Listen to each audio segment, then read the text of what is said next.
ನಿರಂಜನ್ ದೇಶಪಾಂಡೆ ಕನ್ನಡ ಕಿರುತೆರೆ ಅಂತ ಬಂದಾಗ ರಿಯಾಲಿಟಿ ಶೋ ಅಂತ ಬಂದಾಗ ಖಂಡಿತವಾಗಿ ಅವರು ತುಂಬ ಜನಕ್ಕೆ ನೆನಪಾಗ್ತಾರೆ. ನಿರೂಪಕನಾಗಿ ಕೂಡ ಫೇಮಸ್ ಆಗಿದ್ದಾರೆ. ತನ್ನದೇ ಕ್ಷೇತ್ರದಲ್ಲಿ ಒಂದಷ್ಟು ಹೆಸರನ್ನು ಕೂಡ ಮಾಡಿದ್ದಾರೆ. ಇನ್ನು ಬಿಗ್ ಬಾಸ್ ಸೇರಿದಂತೆ ರಿಯಾಲಿಟಿ ಶೋಗಳು ಅಂತ ಬಂದಾಗ ಕೂಡ ಅದರಲ್ಲಿ ಭಾಗವಹಿಸಿರೋದ್ರಿಂದ ನಿರಂಜನ್ ಎಲ್ರಿಗೂ ಗೊತ್ತಿರುವಂಥ ವಿಚಾರ. ನಿರಂಜನ್ ಬಗ್ಗೆ ಇನ್ನೂ ಒಂದು ವಿಚಾರ ಅಂತ ಅಂದರೆ ಯಾವಾಗಲೂ ಕಾಮಿಡಿ ಮಾಡಿಕೊಂಡು ಕಾಲು ಎಳ್ಕೊಂಡು ಜೋಕ್ಸ್ ಮಾಡಿಕೊಂಡು ಕೂಲಾಗಿ ಆರಾಮಾಗಿ ಹಾಯಾಗಿ ಎಲ್ಲರ ಜೊತೆಗೂ ಕೂಡ ಬೆರೀತಾರೆ. ಸೊ ಏನಿದೆ ಅದನ್ನು ತುಂಬ ನ್ಯಾಚುರಲ್ ಆಗಿ ಆ್ಯಂಕರಿಂಗ್ ಮಾಡೋದ್ರಿಂದ ನಿರಂಜನ್ ತುಂಬ ಜನಕ್ಕೆ ಇಷ್ಟ ಆಗ್ತಾರೆ. ಬಹು ವರ್ಷಗಳಿಂದ ಈ ಫೀಲ್ಡಲ್ಲಿ ಇರೋದ್ರಿಂದ ಮನೆ ಮಾತಾಗಿದ್ದಾರೆ, ಹೆಸರುವಾಸಿಯಾಗಿದ್ದಾರೆ ಅಂದರೆ ತಪ್ಪಾಗಲಿಕ್ಕಿಲ್ಲ.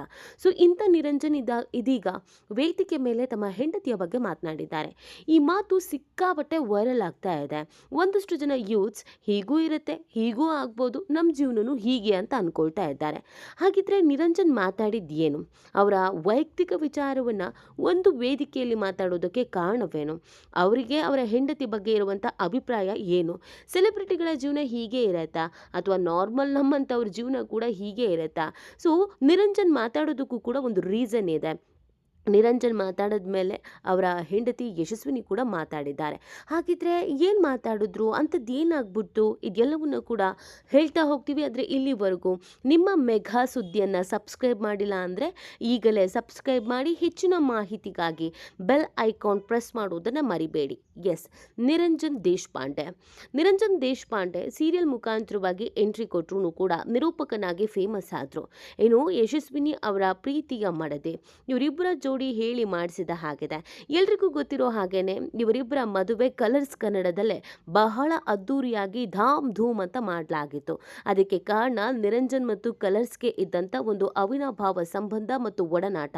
ಆ ಕಾರಣಕ್ಕಾಗಿ ಖುದ್ದು ಚಾನಲ್ ಅವರೇ ಎಲ್ಲೆಲ್ಲೋ ಯಾಕೆ ಮದುವೆ ಆಗ್ತೀರಾ, ಇಲ್ಲೇ ಮದುವೆ ಆಗಿ, ನಿಮ್ಮ ಮದುವೆ ನಮ್ಮ ವೇದಿಕೆಯಲ್ಲೇ ತುಂಬಾ ಕಲರ್ಫುಲ್ ಆಗಿ ಮಾಡಿಕೊಡ್ತೀವಿ ಅಂತ ಹೇಳಿದ್ರಿಂದ ಇವರಿಬ್ಬರ ಮದುವೆ ಕಲರ್ಸ್ ಕನ್ನಡದಲ್ಲೇ ಬಹಳ ಅದ್ದೂರಿಯಾಗಿ ಧಾಮ್ ಧೂಮ್ ಅಂತ ಆಗಿತ್ತು. ಒಂದು ಮಾಧ್ಯಮದಲ್ಲಿ ಮದುವೆ ಆದಂಥ ಜೋಡಿ ಅನ್ನುವಂಥ ಹೆಗ್ಗಳಿಕೆಗೂ ಕೂಡ ಈ ಜೋಡಿ ಪಾತ್ರರಾಗಿದ್ರು. ಬಿಗ್ ಬಾಸ್ಗೆ ಬರೋದಕ್ಕಿಂತ ಮುಂಚಿತವಾಗಿ ಇವರಿಬ್ಬರ ಮದುವೆ ಫಿಕ್ಸ್ ಆಗಿತ್ತು. ನಿರಂಜನ್ಗೆ ಬಿಗ್ ಬಾಸ್ ಇಂದ ಆ ಕ್ಷಣಕ್ಕೆ ಆಫರ್ ಬಂತು. ಸೊ ಅತಿ ದೊಡ್ಡ ರಿಯಾಲಿಟಿ ಶೋ ಆಗಿರೋದ್ರಿಂದ ಬಿಗ್ ಬಾಸ್ಗೆ ಹೋಗಲೇಬೇಕು ಅನ್ನುವಂಥ ಮಹದಾಸೆ ನಿರಂಜನ್ಗೆ ಇತ್ತು. ಆ ಕಾರಣಕ್ಕಾಗಿ ಮದುವೆ ದಿನಾಂಕವನ್ನ ಮುಂದಕ್ಕೆ ಹಾಕಿದ್ರು. ಏನು ಯಶಸ್ವಿನಿ ಅವರ ಮನೆಯಲ್ಲಿ ಮದುವೆ ಕಾರ್ಯಗಳೆಲ್ಲವೂ ಕೂಡ ಪ್ರಾರಂಭ ಆಗಿತ್ತು. ನಿರಂಜನ್ ಬಿಗ್ ಬಾಸ್ ಮನೆಯಿಂದ ಬಂದ ಮೇಲೆ ಇವರಿಬ್ಬರ ಮದುವೆ ಪ್ರಾರಂಭ ಆಯಿತು.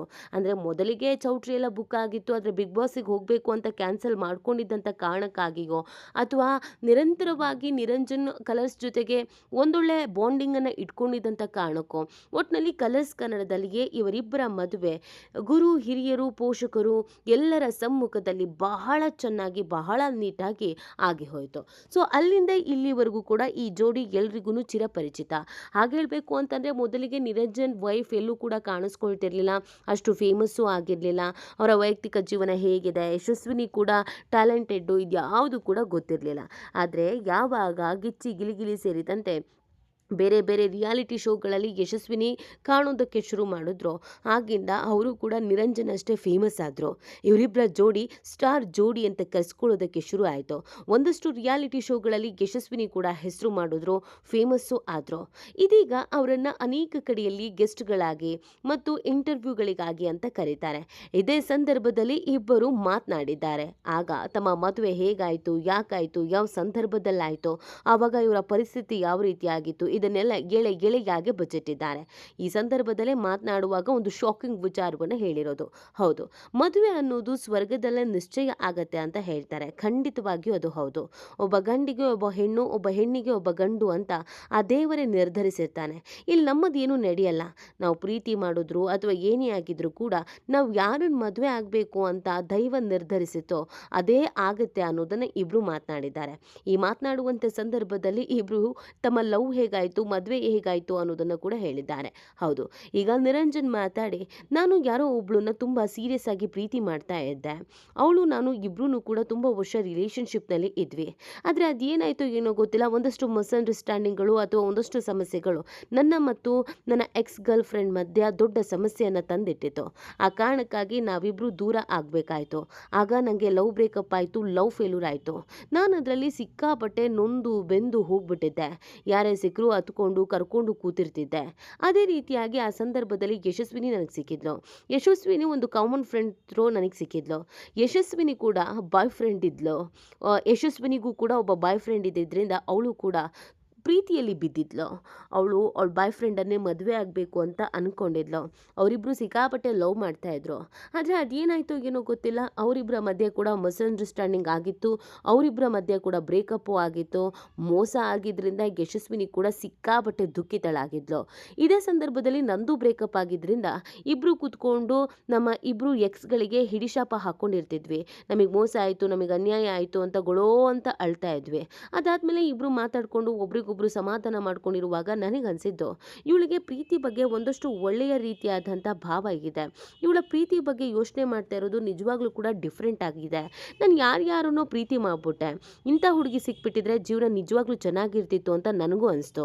ಅಟ್ ದ ಸೇಮ್ ಟೈಮ್ ಯಶಸ್ವಿನಿಗೂ ಕೂಡ ತನ್ನ ಬಾಯ್ ಫ್ರೆಂಡ್ಗಿಂತ ನಾನೇ ಸೂಕ್ತ ಅಂತ ಅನ್ಸೋಕೆ ಶುರು ಆಗಿತ್ತು. ತನ್ನ ಬಾಯ್ ಫ್ರೆಂಡ್ಗಿಂತ ನಿರಂಜನ್ನೇ ಎಷ್ಟೋ ಚೆನ್ನಾಗಿದ್ದಾರೆ, ನಮ್ಮಿಬ್ಬರ ವೇವ್ ಲೆಂತ್ ಮ್ಯಾಚ್ ಆಗತ್ತೆ, ನಾವಿಬ್ಬರು ಒಂದೇ ಥರ ಯೋಚನೆ ಮಾಡ್ತೀವಿ, ನಮ್ಮಿಬ್ಬರ ಅನಿಸಿಕೆಗಳು ಹಾವ ಭಾವಗಳು ಒಂದೇ ಥರ ಇದೆ. ಹೀಗಿರಬೇಕಾದ್ರೆ ನಾವೇ ಇಬ್ಬರು ಯಾಕೆ ಪ್ರೀತಿ ಮಾಡಬಾರ್ದು ಅಂತ ಅನಿಸ್ತು. ಸೊ ಫೈನಲಿ ಈ ವಿಚಾರವನ್ನು ಇಬ್ಬರು ಕೂತು ಡಿಸ್ಕಸ್ ಮಾಡಿದ್ವಿ. ಇಬ್ಬರು ಜೀವನದಲ್ಲಿ ನೊಂದಿದ್ದೀವಿ, ಇಬ್ಬರು ಕೂಡ ಜೀವನದಲ್ಲಿ ಸಾಕಷ್ಟು ಅನುಭವಿಸಿದ್ದೀವಿ. ನಾವಿಬ್ಬರು ಯಾಕೆ ಮದುವೆ ಆಗಬಾರ್ದು, ವೈವಾಹಿಕ ಜೀವನಕ್ಕೆ ಕಾಲಿಡಬಾರ್ದು ಅಂತ. ಸೊ ಕೊನೆಗೆ ಅದು ಕರೆಕ್ಟ್ ಅಂತ ಅನಿಸಿ ನಾವಿಬ್ರೂ ಕೂಡ ಮದುವೆ ಆದ್ವಿ ಅಂತ ಹೇಳಿದ್ದಾರೆ. ಅಲ್ಲಿಗೆ ನಿರಂಜನ್ ಹೇಳಿದ್ದು, ನಾವು ಯಾರನ್ನೇ ಮದುವೆ ಆಗ್ತೀವಿ ಅಂತಂದ್ರು ಅದು ಯಾರ್ದೋ ಎಕ್ಸೇ ಆಗಿರ್ತಾರೆ. ಸೊ ಅದೆಲ್ಲ ಸೆಕೆಂಡ್ರಿ. ಮದುವೆ ಆದ್ಮೇಲೆ ನಾವು ಚೆನ್ನಾಗಿದ್ದೀವ ಅದಷ್ಟೇ ಇಂಪಾರ್ಟೆಂಟ್.